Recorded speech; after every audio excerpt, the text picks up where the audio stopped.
The Tao of Self-Confidence, episode 593. Welcome to the Tao of Self-Confidence, where I share stories of amazing women who have discovered their inner journey to self-confidence. Visit our website at thetaoofselfconfidence.com. Your inner journey to self-confidence awaits. Well, hello friends. Welcome to the Tao of Self-Confidence, where I share stories of amazing women who have discovered their inner journey to self-confidence. I'm your host today, Sheena Yap Chan, and today I have an amazing lady on the show today. She is someone who wanted to follow her parents' path and decided to go on her own, and I'm really excited to have her on and share her story with us today on self-confidence. So without further ado, I'm going to introduce you to Simmone Park. Simmone, how are you today? Maybe you can fill in a little bit more about yourself to the listeners. Sure. Thank you so much for having me. It's great to be here. Let's see. So a little bit about myself. I started my career quite a while ago, and I was in global advertising. So I got to live and work all over the world, from Jamaica to Morocco, Portugal, Lebanon, Turkey, Puerto Rico. So I was very, very lucky in that regard. I also went on to do some stuff in tech, helping to build up startups, working on launching apps. I got into real estate. I was in renewable energies for a while. So as you can see, I really focused in on just one career. But basically, a few years ago, I realized that I was just trying so hard to make my parents happy and to make them proud of me. And in doing so, I was not being true to myself. And so I was actually quite miserable, even though on the surface it seemed as though I had all my stuff together and that I was really happy. So, yeah. Awesome. Well, thanks for sharing that. And, especially as an Asian child, trying to do something that, we're told to do versus something we want to do is not always as easy. It can be challenging at times, but it's rewarding at the same time. So I'm glad you're able to do that. And Simmone, what's your cultural background? So my parents are both from Korea, although I was born and raised in Toronto, Canada. So I guess you can say I'm Korean, but actually I had kind of a identity crisis for most of my life, because when you're a child of immigrants in a country like Canada or the US, I think we're often plagued with this: we're not Canadian or American enough, yet we're not Korean enough, or whatever our background is. Thanks for sharing that. And what would be your favorite self-confidence quote? Let's see. I saw this quote that I really like. I'm not actually sure who said it or wrote it, but it says, "When life puts you in tough situations, don't say, 'Why me?' Say, 'Try me.'" Thanks for sharing that great quote. And, I love that, right? Because no matter what happens, we're always going to end up in some tough situations that we don't know why, but I always believe there's something that we can learn from it, or something good comes out of it, and we can see things in that way. It just makes things a lot better and a lot lighter. So I'm really glad that you mentioned that great quote. And in your own words, how do you define self-confidence? I would say that self-confidence is being true to yourself and no longer caring about what others have to say about you. So I guess it's really trusting yourself and your intuition, and knowing that you know what is best for you and that you're 100% capable of achieving anything you want, anything you put your mind to. Thanks for sharing that great definition. I love how you mentioned knowing what's best for you, right? Because we feel like we never know what's best for us. But, when we trust ourselves and trust our intuition, we know that it's going in that direction, even though it may not look like it in our heads. But, when we trust who we are and our decisions, that's when we can go out there and take action in our own lives. So thanks for sharing that. And Simmone, what was your life like before your discovering self-confidence? Before I discovered my self-confidence and essentially who I really was, I was living my life to prove other people wrong. So I had a lot of tough experiences growing up, as we all have. We've all lived through some trauma, but mine had to do with racism, sexism, sexual harassment. And a result of those experiences, I built up a very tough exterior. And I think that was to protect myself from the pain of those traumatic experiences. And so as a result, I was more focused on proving those who doubted me wrong than proving myself right and going after what I really wanted. But so much effort to achieve things that I didn't want for myself. It's really swimming against the current. It's like making yourself exhausted, going towards goals that you don't actually want to achieve. It doesn't make sense. Now, that being said, I do not regret anything because I know that everything I've done, all of my life experience has helped me to become the person I am today. But I wanted to say that when you know who you are and you know what you want out of life and you go for that, it's so much more powerful and peaceful of a journey.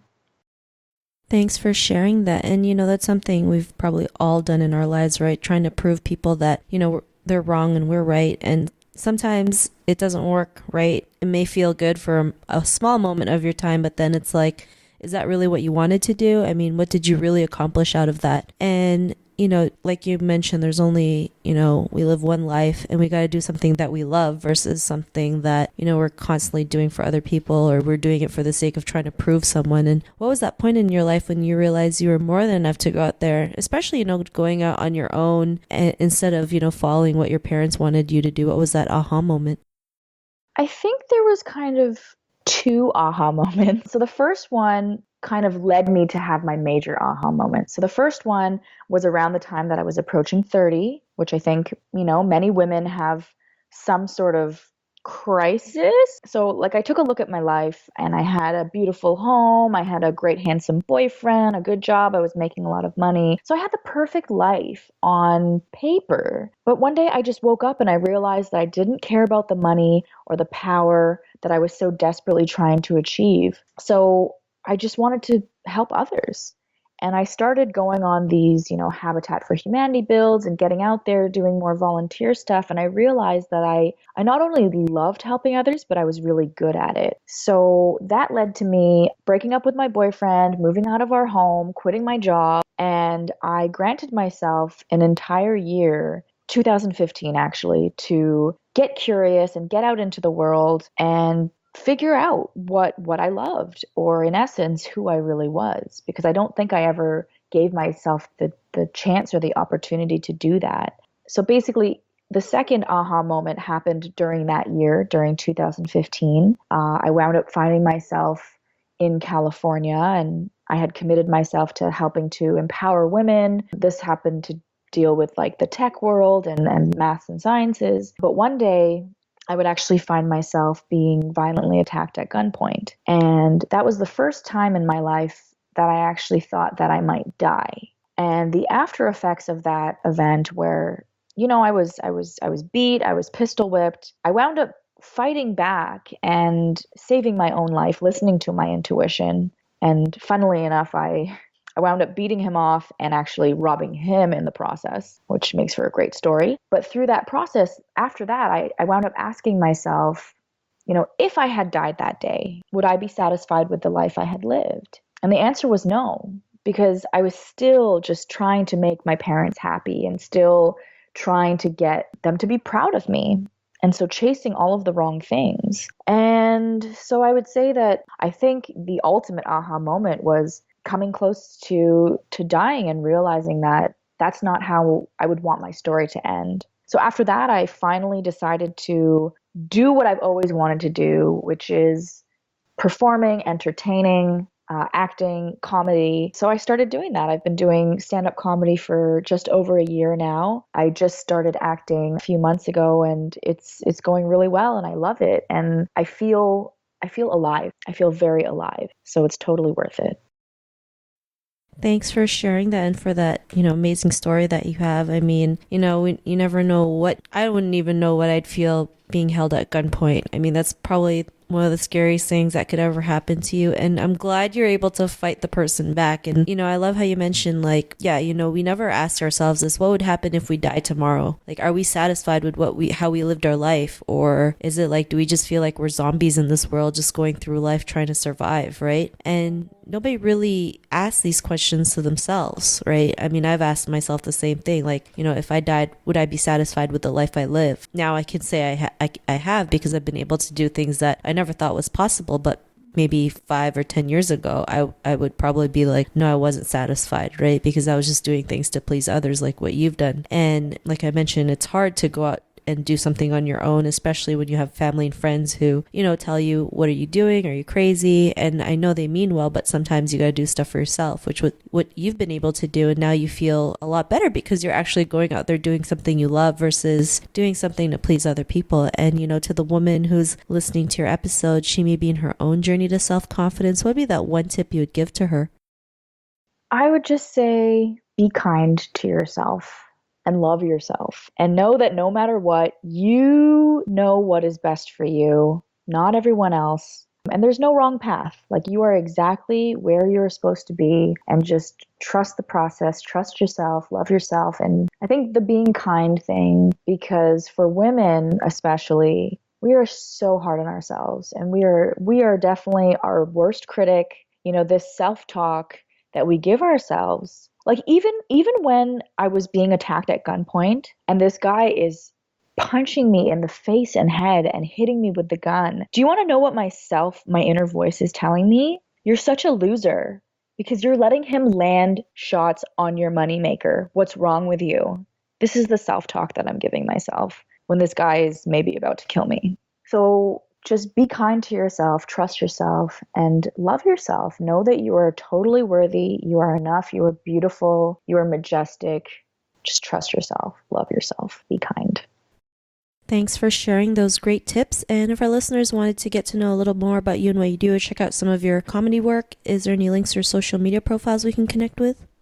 Yeah, you can definitely look me up on Facebook. If you just Google Simmone, Simmone. Last name is Park, Park. Or if you go onto YouTube, then you can just search Spark the Power, all one word, SparkThePower, because we all have what it takes to spark the power within ourselves.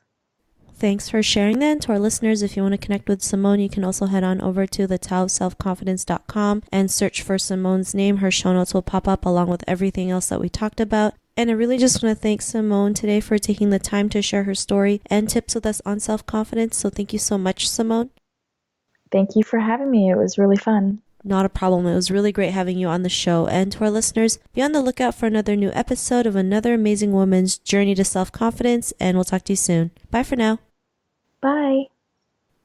Thank you for tuning in to another amazing episode of The Tao of Self-Confidence.